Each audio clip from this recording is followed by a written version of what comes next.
اس کی زندگی کا سب سے بڑا دور مصر میں 17 سال کا تھا، لیکن جب وہ وہاں پہنچا تو اس کی عمر 130 سال تھی اور تبھی اس کی وفات ہوئی، اور یہی دور اس کی زندگی کا خلاصہ کرتا ہے کیونکہ یہ سال بہت ہی خاص سال تھے۔ میں چاہوں گا کہ آپ چھٹی آیت پر بات کریں جو میں نے ابھی پڑھی۔ لہٰذا جب یعقوب انتقال کر گیا تو یوسف نے کیا کیا؟ جیسا کہ ہم نے پہلے ذکر کیا کہ موت حقیقت ہے، لیکن شیطان نے اس کا انکار کیا، اور جیسا کہ ہم نے آغاز میں پڑھا ہے کہ موت اپنا وجود رکھتی ہے اور شیطان اس کا انکار کرتا ہے، لیکن وہ عدالت کا انکار نہیں کر سکتا۔ لیکن میں یہاں پر کہنا چاہتا ہوں کہ ہمیں اس جھوٹے کی بات پر یقین نہیں رکھنا چاہیے، لیکن مسیح نے کہا، اور میں مسیح پر یقین رکھتا ہوں نہ کہ شیطان پر۔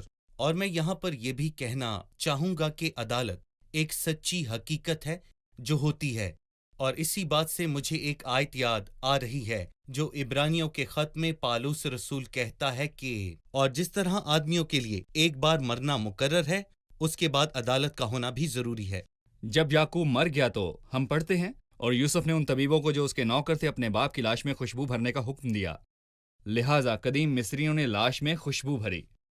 بھائی یوسف، جیسے کہ ہم سب جانتے ہیں کہ مصری قدیم دور میں طبیبوں اور جادوگروں کے ساتھ مل کر لاش میں خوشبو بھرا کرتے تھے، لیکن ہم یہاں پر دیکھتے ہیں کہ یوسف نے صرف طبیبوں کو کہا کہ لاش میں خوشبو بھرو۔ یوسف نے جادوگروں کے ساتھ معاملہ طے کیوں نہ کیا؟ کیا وہ زندہ خدا پر بھروسہ رکھتا ہے اور اپنے باپ کی منزل جانتا ہے، اور یہ بھی کہ اسے کہاں دفنانا ہے؟ اور یہاں یوسف یوں کہتا ہے کہ میں ان لوگوں پر الزام نہیں لگاتا، مگر میں یہ کہتا ہوں کہ میں ان لوگوں کے عبادت خانوں میں کم سے کم جاتا ہوں، اور میں کہوں گا مصری لاشوں میں خوشبو بھرنے کے بہت ماہر تھے، اور یہ کام وہ قدیم زمانے سے کر رہے تھے۔ اور اگر آپ اس کی مشہور عمارتوں پر احرام۔ نظر ڈالیں جو احرام کہلاتی ہیں، وہ موت ہیں۔ لاشوں میں خوشبو بھرنا قدیم مصریوں کی عمومی سائنس تھی، لیکن میں پوچھتا ہوں انسان کون سی خوشبو بھرتا ہوگا؟ لیکن مذہب ہمیں باپ دادا کی قبروں بلکہ سب قبروں کو سجدہ کرنے سے منع کرتا ہے، اور کلام مقدس میں لکھا ہے کہ تم سفیدی پھیری ہوئی قبروں کی مانند ہو، جو اوپر سے تو بہت خوبصورت لگتی ہیں لیکن اندر سے مردوں کی ہڈیوں سے بھری ہیں۔ اور ہمیں یہ جاننے کی ضرورت ہے کہ موت ایک حقیقت ہے، لیکن بس ایک شخص ہے جس نے اس پر فتح پائی، اور وہ ہمارا مسیح ہے جو خوشخبری کے ذریعے ہمیں روشنی میں لایا۔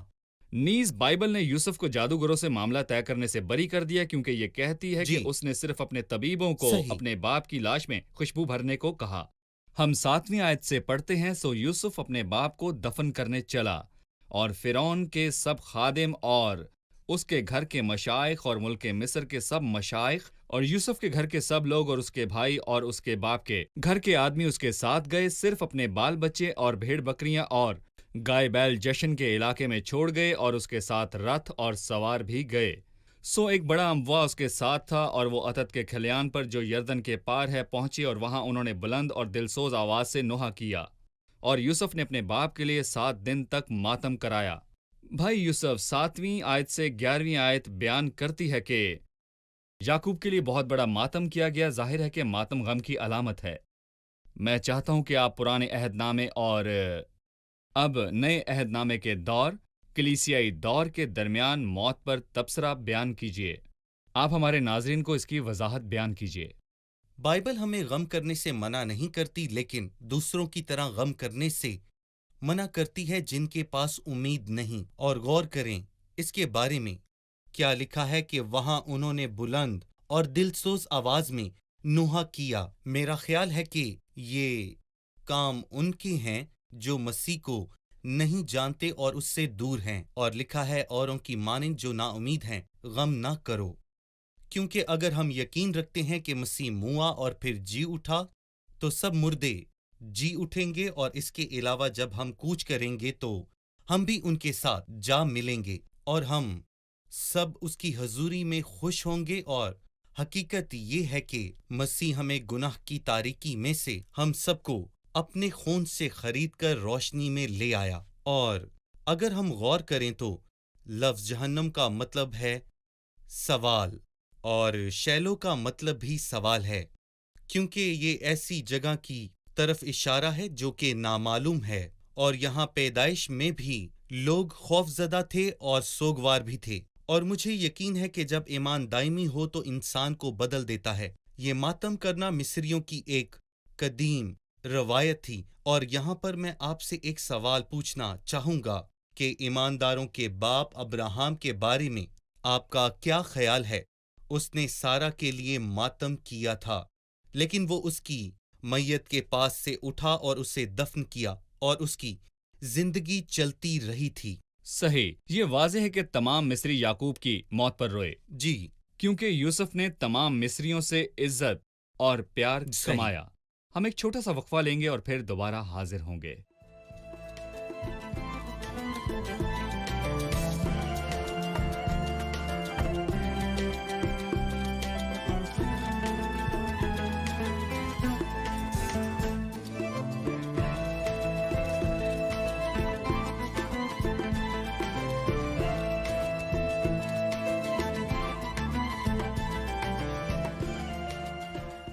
تیرہویں آیت میں لکھا ہے، اس کے بیٹے اسے ملک کنعان میں لے گئے اور جا کر مکفیلا کے کھیت کے مغارے میں دفن کیا، لہٰذا یعقوب کو کیوں اس جگہ پر دفن کرنا پڑا؟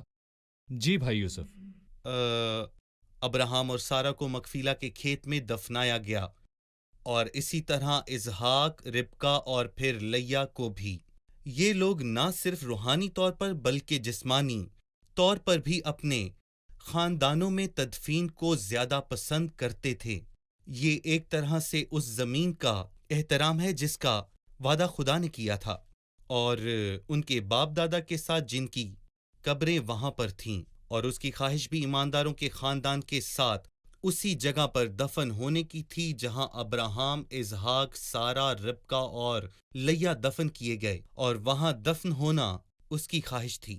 15ویں آیت میں لکھا ہے، اور یوسف کے بھائی یہ دیکھ کر کہ ان کا باپ مر گیا کہنے لگے کہ یوسف شاید ہم سے دشمنی کرے اور ساری بدی کا جو ہم نے اس سے کی ہے پورا بدلہ لے، سو انہوں نے یوسف کو یہ کہلا بھیجا کہ تیرے باپ نے اپنے مرنے سے آگے یہ حکم کیا تھا کہ تم یوسف سے کہنا کہ اپنے بھائیوں کی خطا اور ان کا گناہ اب بخش دے، کیونکہ انہوں نے تجھ سے بدی کی، سو اب تو اپنے باپ کے خدا کے بندوں کی خطا بخش دے۔ اور یوسف ان کی یہ باتیں سن کر رویا۔ میں چاہوں گا کہ آپ یوسف کے بھائیوں کی بری سوچ اور یوسف نے ان کے ساتھ کیا کیا آپ کا تبصرہ یہاں پر چاہوں گا۔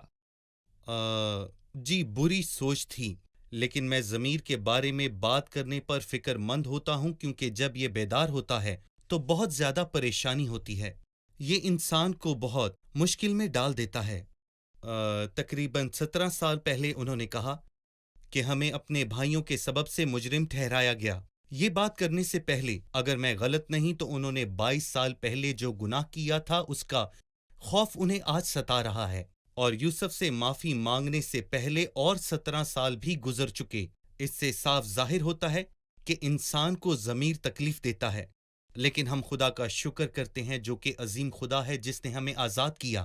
لیکن یوسف کی محبت پر شک کرنا یہ ایک دوسرا موضوع ہے، کیونکہ اس کے بھائی نہیں جانتے کہ کسی کو معاف کرنا یا معافی مانگنا کیا ہے۔ غور کریں، اگر کوئی شخص کسی شخص کے ساتھ بدسلوکی کرتا ہے تو اس کے لیے اس سے معافی مانگنا اس شخص کے لیے کتنا مشکل ہو جاتا ہے، کیونکہ ضمیر انسان کو ہمیشہ مشکل میں ڈالتا ہے، لیکن شکر خدا کا جو معاف کرتا ہے۔ یوسف کیوں رویا تھا؟ وہ جسمانی طور پر اس کے پاس تھے لیکن اس سے دور تھے۔ وہ بے شک یعقوب کے پاس تھے لیکن ان کے دل اس سے بہت دور تھے، اور جب اس طرح کے الفاظ بولے جاتے ہیں تو مجھے یقین ہے کہ بہت زیادہ تکلیف ہوتی ہے، اور بالکل اسی طرح مسیح کو بھی تکلیف ہوتی ہے۔ اور متی کی 17ویں باب کی 17ویں آیت میں لکھا ہے، میں کب تک تمہارے ساتھ رہوں گا اور کب تک تمہیں برداشت کروں گا، اور بالکل اسی طرح یوحنا کے 14ویں باب میں بھی لکھا ہے، اے فلپس میں اتنی مدت سے تمہارے ساتھ ہوں، کیا تو مجھے نہیں جانتا؟ اور یہ وہی لوگ ہوتے ہیں جو آپ کے ارد گرد رہتے ہیں اور آپ کو بہت زیادہ تکلیف دیتے ہیں، اور یوسف نے بھی تکلیف سہی لیکن اپنے خدا کو غمگین نہیں کیا۔ ان کے بارے میں کیا جو خدا کو صرف انتقام لینے والا خدا سمجھتے ہیں؟ وہ گنہگار ہیں، لیکن وہ اپنے ذہن میں ہمیشہ خدا کو بدلہ لینے والا سمجھتے ہیں۔ وہ خدا کی محبت پیش کرنے کے پہلو کو بھول جاتے ہیں۔ کیا یہ خدا کو غمزدہ نہیں کرتا؟ صحیح۔ ایک مسخ شدہ رویہ بائبل مقدس خدا کو کیسے پیش کرتی ہے؟ پالوس رسول ان مسئلوں پر بات کرتے ہوئے کہتا ہے کہ جس نے اپنا بیٹا دینے سے بھی دریغ نہ کیا اور ہم سب کی خاطر اسے حوالے کر دیا، وہ اس کے ساتھ ہمیں سب چیزیں کیوں نہ دے گا؟ لہٰذا خدا دینے والا ہے اور معاف کرنا پسند کرتا ہے، اور وہ ہماری خطاؤں اور گناہوں کو معاف کرنے کی قدرت اور طاقت رکھتا ہے۔ بائبل میں یوسف کے الفاظ درج ہیں، مت ڈرو، کیا میں خدا کی جگہ پر ہوں؟ تم نے تو مجھ سے بدی کرنے کا ارادہ کیا تھا، لیکن خدا نے اسی سے نیکی کا قصد کیا تاکہ بہت سے لوگوں کی جان بچائے۔ اور ہم دیکھتے ہیں کہ آج کے دور میں بھی بالکل ایسا ہی ہو رہا ہے۔ لیکن یوسف واقعات کو کیسے سمجھتا اور پڑھتا ہوگا؟ آپ اس سب کے بارے میں کیا کہنا چاہیں گے؟ اسے قائلیت تک پہنچنے کے لیے ایک دن نہیں بلکہ 13 سال کا عرصہ لگا، جس میں اس نے بہت زیادہ ذلت اٹھائی، اور جسے پڑھنے میں ہمیں چند منٹ ضرور لگ گئے ہیں۔ اور وہ ان سے کہنا چاہتا ہے کہ اپنی برائی میں تم نے مجھ پر بدی اور ظلم کا ارادہ کیا، لیکن خدا کہاں تھا جو ہر چیز پر اختیار رکھتا ہے اور اس کا حکم ہر چیز پر چلتا ہے، لیکن کچھ بھی اسے بچا نہ سکا۔ تم نے میرے خلاف برائی کا ارادہ کیا، لیکن خدا نے اسی برائی میں سے بھلائی کو پیدا کر دیا۔ لیکن یوسف نے 13 سال کی غلامی کاٹی۔ وہ کہتا ہے کہ میرے بھائیوں نے ایسا کیوں کیا، لیکن جب وہ فرعون کے بعد دوسرا حاکم بنا تو وہ اس بات کو سمجھ پایا کہ خدا سب کچھ کرنے پر قادر ہے۔ جی، اس حصے میں ہم خدا کی خود مختاری میں یوسف کا ایمان دیکھ سکتے ہیں، جو تمام واقعات سے بھلائی پیدا کرنے کا اختیار رکھتا ہے۔ سب درست ہے۔ چیزیں مل کر صحیح۔ خدا سے محبت رکھنے والوں کے لیے۔ یوسف نے کہا، مت ڈرو، میں تمہاری اور تمہارے بال بچوں کی پرورش کرتا رہوں گا۔ یوں اس نے اپنی باتوں سے ان کی خاطر جمع کی، مدد اور سہارے کا وعدہ کیا۔ بھائی یوسف، کیا آپ ہمیں یوسف کے الفاظ کے ذریعے حوصلہ دینا چاہیں گے؟ ہاں، اس کی موت سے اس سے بہت زیادہ فرق پڑا، لیکن ایک ہے جس نے کہا کہ میں ہمیشہ تمہارے ساتھ رہوں گا، لیکن اس نے یہ مرنے اور پھر جی اٹھنے کے بعد کہا تھا۔ متی کے 28ویں باب میں خداوند نے کہا کہ میں ہمیشہ تمہارے ساتھ رہوں گا۔ کیا موت اس کی راہ میں رکاوٹ بن سکی؟ بالکل نہیں۔ وہ مرا اور پھر سے جی اٹھا اور کہا میں عبدالآباد زندہ رہوں گا۔ اور جب یوسف صاحب اقتدار تھا تو اس نے اپنے بھائیوں کے بچوں اور ان کے خاندانوں کی حفاظت کی اور ان سے وعدہ کیا اور ان کی خاطر جمع رکھی، لیکن کچھ عرصے کے بعد اس نے ان سے کہا میں مر جاؤں گا اور یہ وعدہ پورا نہ کر پاؤں گا، لیکن خداوند تمہارے ساتھ رہے گا۔ ٹھیک ہے، صحیح۔ ہم یہاں پر یوسف کا اس کے بھائیوں کے ساتھ پیار دیکھ سکتے ہیں۔ آپ نے جو کہا، اس کے علاوہ عبرانیوں 13 میں لکھا ہے کہ تمہارے پیشوا جنہوں نے تمہیں خدا کا کلام سنایا انہیں یاد رکھو۔ ہو سکتا ہے کہ ان میں سے کچھ ہماری مدد کرتے اور سہارا بنتے ہوں، ہماری روحانی دیکھ بھال کرتے رہے ہوں، ہمیں خدا کا کلام سناتے رہے ہوں، لیکن اب وہ نہیں ہیں۔ لیکن یسوع مسیح کل، آج، بلکہ ابد تک یکساں ہے۔ یوسف چھوڑ سکتا ہے، لیکن ہمارا خدا کبھی نہیں چھوڑتا۔ رہنما چھوڑ سکتے ہیں، لیکن خدا نہیں چھوڑتا۔ ہم ایک چھوٹا سا وقفہ لیں گے اور پھر دوبارہ حاضر ہوں گے۔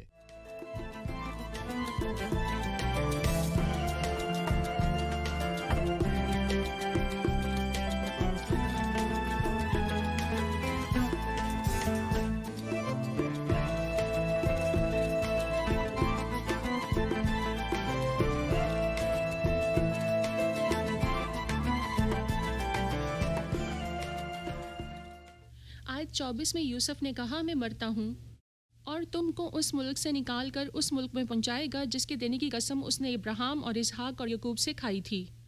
ہم چاہیں گے کہ آپ ہمیں ان الفاظ سے بتائیں کہ یوسف کیسے ایمان اور امید رکھتا تھا۔